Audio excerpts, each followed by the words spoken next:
ওরহমতুল্লাহি ওয়াবারাকাতুহু। আউযু বিল্লাহি মিনাশ শাইতানির রাজিম। বিসমিল্লাহির রহমানির রহিম।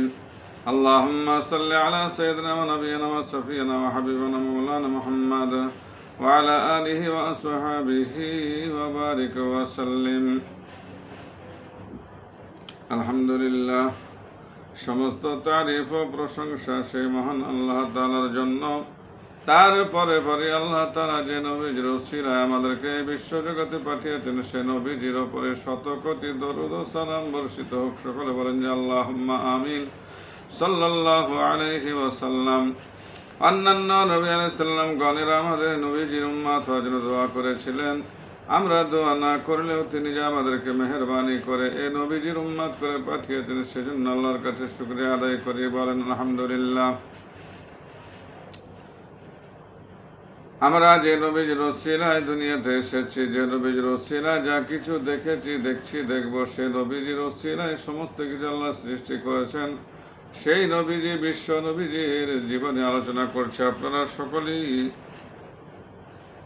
আমার এই জীবনের নবীজির নবী করিম সাল্লাল্লাহু আলাইহি ওয়াসাল্লাম জীবনের প্রথম পর্ব থেকে শেষ পর্ব পর্যন্ত আপনারা সকলে মনোযোগ সহকারে শুনবেন এবং লাইক, শেয়ার, সাবস্ক্রাইব করবেন। নিজেরা শুনবেন, বাড়ির সকলকে শোনার জন্য আগ্রহী করবেন। ইনশাআল্লাহ দুনিয়া আখিরাতে আপনাদের আল্লাহ উন্নতি দান করবেন। দুনিয়া আখিরাতে বেইজ্জতের হাত থেকে বাঁচিয়ে আল্লাহ ইজ্জত সম্মান দেবেন।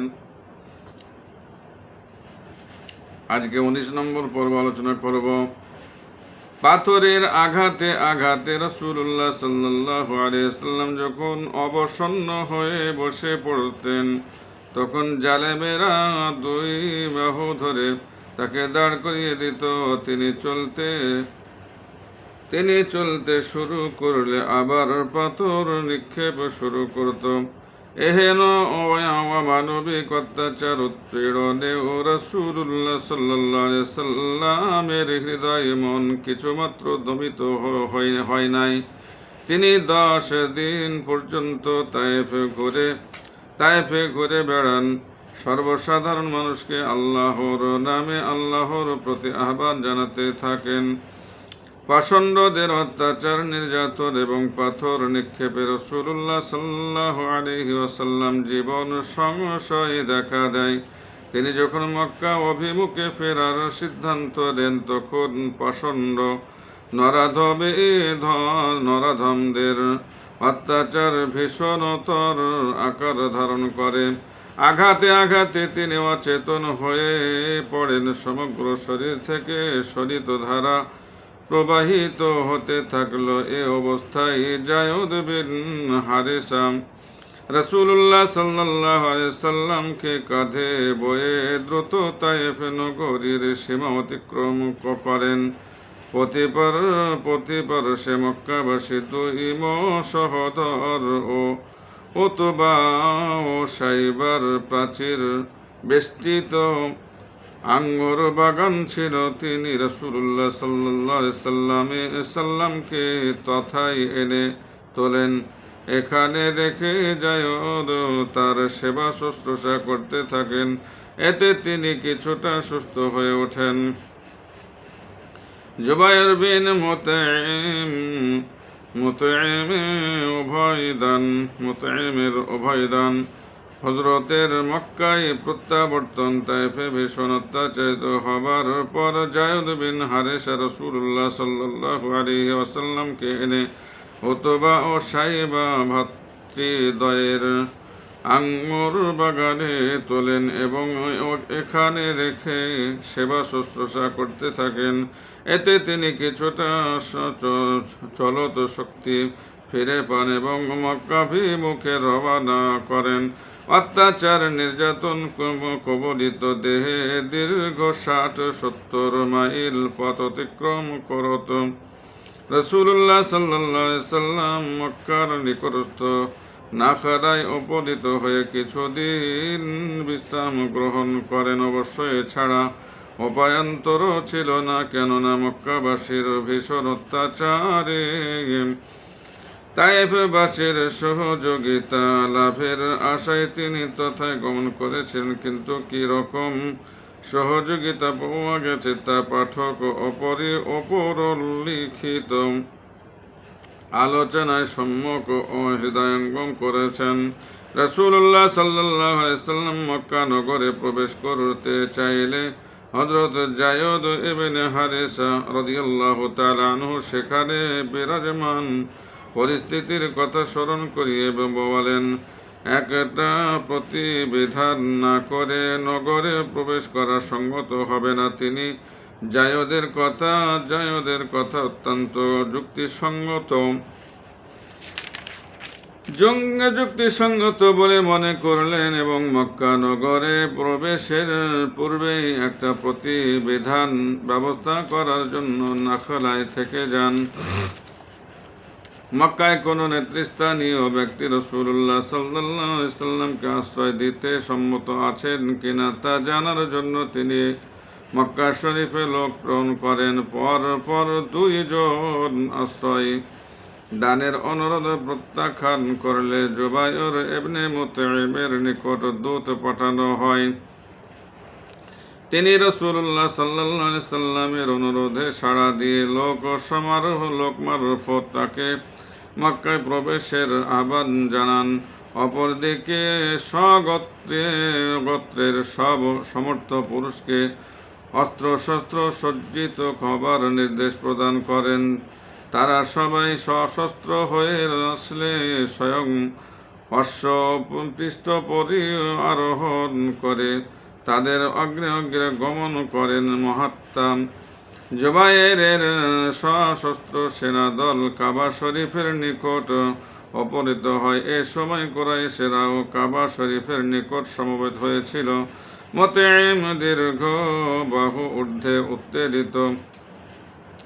উত্তোলিত করে জলদ গম্ভীর স্বরে ঘোষণা করলেন, সাবধান, মুহাম্মদকে আমি অভয় দান করেছি, সুতরাং এ ব্যাপারে কেউ বাড়াবাড়ির আশ্রয় নেবে না। মহাত্মা মুতঈমের জলদ গম্ভীর ঘোষণা শ্রবণ পূর্বক কুরাইশরা ব্যথিত চিত্তে কাবা প্রাঙ্গণ ত্যাগ করে। রাসূলুল্লাহ সাল্লাল্লাহু আলাইহি সাল্লামের মদিনায় হিজরতের পর বদর যুদ্ধের পূর্বেই মহাত্মা মুতঈম এ ধরাধাম ত্যাগ করেন। হযরত সাউদা রাদিয়াল্লাহু তাআলা আনহু এর সাথে বিয়ে হযরত খাদিজা রাদিয়াল্লাহু তাআলা আনহু এর ইন্তেকালের কিছুদিন পর সাউদা নামক এক প্রৌঢ়া বয়স্কা বিধবাকে রাসূলুল্লাহ সাল্লাল্লাহু আলাইহি সাল্লাম বিয়ে করেন। তার প্রথম স্বামীর নাম শাকরান। তারা স্বামী স্ত্রী যুগল ইসলাম গ্রহণ করেন এবং একসাথে অবিসিনিয়ায় হিজরত করেন। কিছুদিন পর শাকরান মক্কায় ফিরে আসলে এখানে তার ইন্তেকাল হয়। এ সময় সাউদার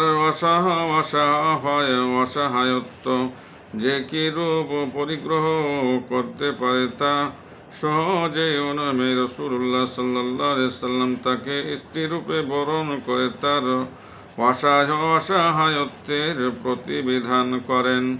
এ বিষয়ে কিছুদিন পর তিনি আবু বকর রাদিয়াল্লাহু তাআলা আনহু তনয়া আয়েশা রাদিয়াল্লাহু তাআলা আনহুকেও স্ত্রীত্বে বরণ করেন এবং হিজরতের পর মদিনায় বছর উদযাপিত হয়।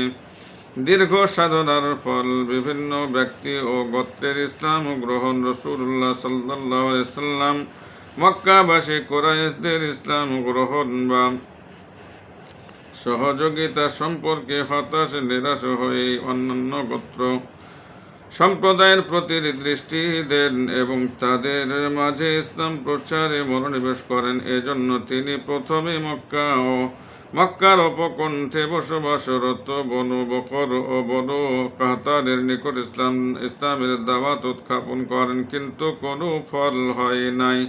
বনু বকর ও বনু কাহতান থেকে কোনো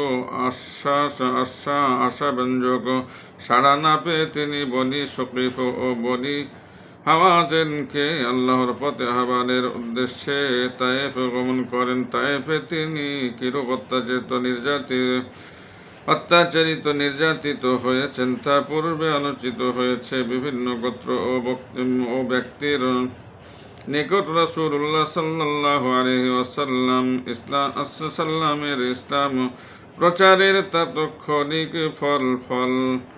ফলাফল সুখকর না হলেও এ প্রচারণার সুদূর প্রসারী প্রভাব ছিল অত্যন্ত ফলপ্রসূ। তা তোফায়েল বিন আমর দাওসীর ইসলাম গ্রহণ। তোফায়েল বিন আমর দাওসী ইয়ামানের দাওস গোত্র প্রধান। ইনি একজন উচ্চমানের কবি, সম্ভ্রান্ত এবং বিচক্ষণ ব্যক্তি ছিলেন। রাসূলুল্লাহ সাল্লাল্লাহু আলাইহি ওয়াসাল্লামের আবির্ভাবের কথা শুনে তিনি ইয়ামান থেকে মক্কা শরীফ আগমন করেন। তিনি বর্ণনা করেন, আমি মক্কা শরীফে উপনীত হলে কতিপয় লোক অত্যন্ত সম্মানের সাথে আমাকে অভ্যর্থনা জানিয়ে বলল, মুহাম্মদ অত্যন্ত ভয়ঙ্কর জাদুকর। তার কথা শোনা মাত্র মানুষ জাদুর প্রভাবে অচেতন হয়ে পড়ে। এই জাদুর প্রভাবে এসে আমাদের দলে ভাঙন সৃষ্টি করেছে, লোকদেরকে পিতৃপুরুষের চিরাচরিত ধর্ম থেকে বিচ্যুত করেছে, আত্মীয় স্বজন থেকে বিচ্ছিন্ন করেছে। সুতরাং সাবধান থাকবেন যেন তার জাদুর শিকার না হয়ে পড়েন। মানুষজনের এরূপ সাবধান করার ফলে আমি অতি সতর্কতার সাথে চলতে লাগলাম, যেন রাসূলুল্লাহ সাল্লাল্লাহু আলাইহি সাল্লামের কথা কোনো মতেই আমার কর্ণপটে প্রবেশ না করতে পারে। কিন্তু মহান আল্লাহর ইচ্ছা ছিল ভিন্ন। একদিন অতি ভোরে কাবায় প্রবেশ করে দেখলাম তিনি নামাজ পড়ছেন। অনিচ্ছা সত্ত্বেও তার মুখনিসৃত বাণী আমার কর্ণপটে প্রবেশ করে। কথাগুলো খুবই মনোরম মনে হলো। নিজেকে ধিক্কার দিলাম। আমি একজন কবি, সাহিত্যিক। মুহাম্মাদের কথায় খারাপ কিছু থাকলে তা বাত বিচারের ক্ষমতা তো আমার রয়েছে। সুতরাং আমি কেন তার কথা শোনা হতে পালিয়ে বেড়াচ্ছি? এসব ভেবে আমি তার নামাজ শেষ হওয়া পর্যন্ত অপেক্ষা করতে লাগলাম। নামাজ শেষে তিনি স্বগৃহে গমন করলেন। আমিও তার গৃহে গেলাম এবং কুরাইশদের সব কথা আলোচনা করলাম। তিনি তখন আমাকে ইসলামের শিক্ষা ও কর্তব্য বুঝিয়ে দিলেন এবং কোরআনের কতকগুলো আয়াত তেলাওয়াত করে শোনালেন। আমি সঙ্গে সঙ্গে ইসলাম গ্রহণ করলাম। ওপরে হযরত তুফাইল বিন আমর দাওসীর ইসলাম গ্রহণের কাহিনী তার মুখনিসৃত ভাষায় উল্লেখ করা হলো। ইসলাম গ্রহণের পর হযরত তুফাইল দাওসী রাসূলুল্লাহ সাল্লাল্লাহু আলাইহি ওয়াসাল্লামকে বললেন, আমার সমাজে আমি বিশেষ প্রভাবশালী, সুতরাং আপনার অনুমতি হলে আমি আমার গোত্রে ইসলাম প্রচার করতে পারি। তিনি হযরত তুফাইল দাওসীকে দোয়া সহকারে অনুমতি দিলেন। তিনি ইসলাম প্রচারের শুরুতে তার পরিবারের সকলে ইসলাম গ্রহণ করেন। হিজরতের কিয়ৎকাল পরে হযরত তুফাইল দাওসী স্বগোত্রের 60টি মুসলিম পরিবার নিয়ে রাসূলুল্লাহ সাল্লাল্লাহু আলাইহি সাল্লামের সাথে সাক্ষাতের উদ্দেশ্যে মদিনায় গমন করেন। প্রখ্যাত সাহাবী হযরত আবু হুরায়রা রাদিয়াল্লাহু তাআলা আনহু ও দাওস গোত্র সম্ভূত তিনি খায়বার যুদ্ধের পর অনেকের সাথে মদিনায় গমন করেন। আবু যার গিফারী রাদিয়াল্লাহু তাআলা আনহু এর ইসলাম গ্রহণ ও স্বগোত্রে ইসলাম প্রচার। হযরত আবু যার গিফারী রাদিয়াল্লাহু তাআলা আনহু এর নাম জানেন না। সম্ভবত এমন কোনো মুসলমান ধরাধামে খুঁজে পাওয়া যাবে না। তিনি অজন্ম অতি সাধু প্রকৃতির মানুষ। জীবনের প্রথম থেকেই তার মনে সত্য দিনের তীব্র আগ্রহ জন্মে। এই সময় কুরাইশদের প্রচার, প্রপাগান্ডা ও ও প্রবল বিরোধিতার ফলে রাসূলুল্লাহ সাল্লাল্লাহু আলাইহি সাল্লামের নামে আরবের সর্বত্র ব্যাপকভাবে চর্চিত হতে থাকে। এ সংবাদ প্রাপ্ত হয়ে হযরত আবু যর গিফারী রাদিয়াল্লাহু তাআলা আনহু তার সহোদর ওনাইসকে রাসূলুল্লাহ সাল্লাল্লাহু আলাইহি সাল্লাম ও তার প্রচারিত দিন সম্পর্কে জানার জন্য মক্কা শরীফে প্রেরণ করেন। অনায়াস কয়েকদিন মক্কায় অবস্থান করে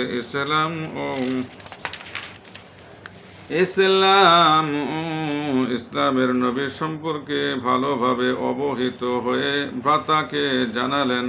মুহাম্মদ সাল্লাল্লাহু আলাইহি সাল্লাম সকলকে সৎ কর্মশীল ও সচ্চরিত্রবান হতে আহ্বান জানান। তার কথা কবিতা বলে মনে হয় নাই। ভাইয়ের এই রিপোর্টে তিনি আশ্বস্ত হতে না পেরে নিজেই মক্কা শরীফ চলে আসেন। এখানে শেষ করলাম আজকে।